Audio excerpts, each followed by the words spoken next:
Alors où est-ce qu'on en est? C'est assez vaste question. Est-ce qu'on a avancé? En tout cas, on a partagé. Ce qui est sûr, c'est que, et c'est ce que j'ai dit un petit peu en mot de conclusion, hein, on est sur une thématique, le vieillissement, qui est extrêmement transversale. Quand on parle de la filière bois, eh bien on parle du bois. Quand on parle de la filière automobile, on parle de l'automobile. Quand on parle du vieillissement, eh bien on est extrêmement transversal, ce qui est à la fois une richesse et à la fois une difficulté, puisqu'on doit au final travailler tous ensemble, désiloter les organisations publiques, privées, associatifs et même aussi entre des acteurs qui n'ont pas forcément l'habitude de travailler ensemble. Donc c'est à la fois la richesse et à la fois le challenge. Organiser une journée comme ça, c'est ambitieux.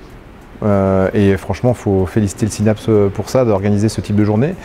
Parce que les tables rondes, elles ont été très riches. Enfin, moi, j'ai trouvé que c'était excessivement riche, avec des positions d'acteurs qui étaient à la fois nettes. Enfin, franchement, j'ai trouvé que les gens n'ont pas mâché leurs mots.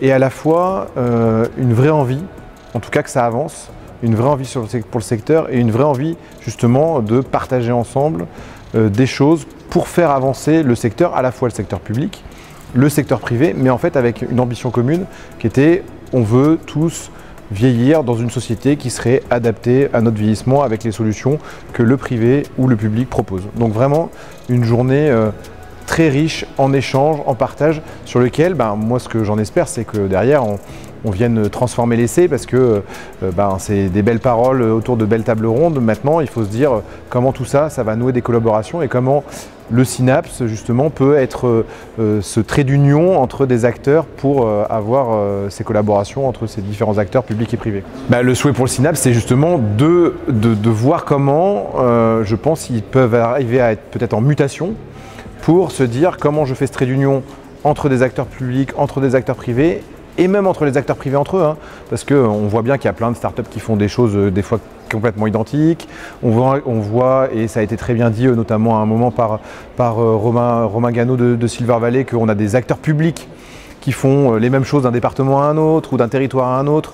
Donc ça, je crois qu'on la force de ces organisations comme le Synapse, c'est pouvoir se dire je prends un peu de hauteur.